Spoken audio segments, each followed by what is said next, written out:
Welcome to Wildcard with your host, Christy Baskett. Do you have a wild card dream?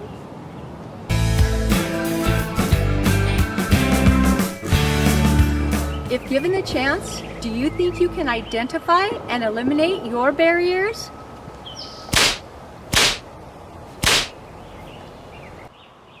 Well then, roll up your sleeves and let's start taking the steps to success. I'm so excited. Are you ready to meet today's wildcard participant? Let's see if she's home. Hi. Hi, Whitney. Hi. How are you? Good. Are you ready to reveal your wildcard dream? I am. My dream is to be a firefighter. Good one. Let's go. Hello, everybody. Our show is about thinking outside of the box and achieving your dreams. Normally, when we think of firefighters, we think of men. I am the face of the fire service. I am the face of the fire service. Just a few feet away from me is the fire station where we will be meeting with two incredible women. Here comes Jill now.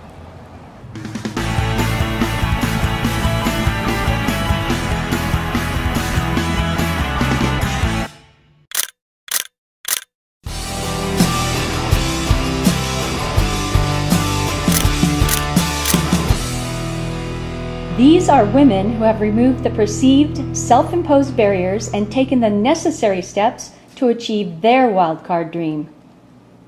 How do you go from this to this? Today on Wildcard. I am lucky enough to be sitting with Janelle and Jill this afternoon, and we're talking about the fire service. Since I know you guys could be called out at any second, I've prepared a little quick interview. Are you guys ready? We're ready. Okay. Being a predominantly male profession, I'm wondering what got you interested in the fire service? I had quite a few friends that were involved in the fire service, and they persuaded me into believing that it was something that I would really enjoy doing. Good to know. Peer pressure. You? In the 7th grade, I started watching the 1970s show Emergency, and that kind of got me going, and ever since then I've been hooked. Johnny Gage, like it? Love him. Janelle, what one quality would you say helps you most in this profession? Definitely adaptability, being able to adapt to very unique situations. Jill, you're shaking your head. You agree. Same thing. That's a good answer.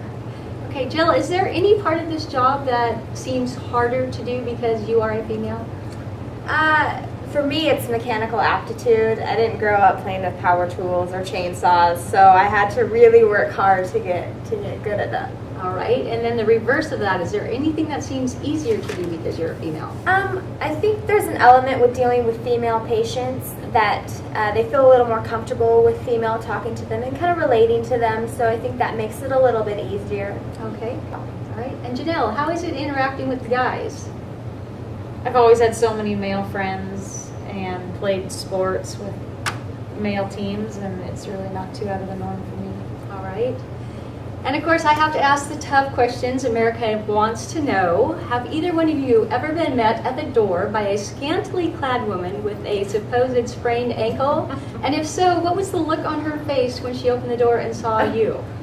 I plead the fifth. Yeah, no comment on that. You're both chickens. Okay, I appreciate that. Any parting words of advice for our friend Whitney that is interested in becoming a female firefighter? Well, there is an extensive testing process. It starts with the application process. You've got oral boards, a written exam. You've got a physical agility test, background, all kinds of stuff. But stick with it. It's worth it. Okay, and Jill? My advice is don't ever give up. You're going to have to take multiple tests. You're going to fail tests, pass tests. Just keep at it and strive for the best. Okay, good words. Never give up. It's good advice for anybody. I'd like to thank you two ladies for sharing that information with us. I'd like to thank you for your time and your insight, but mostly I'd like to thank you for your dedication in a profession where you willingly run into situations where most people run away from them. So thank you. Thank you.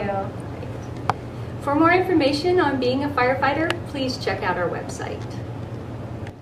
We are the face of the fire service.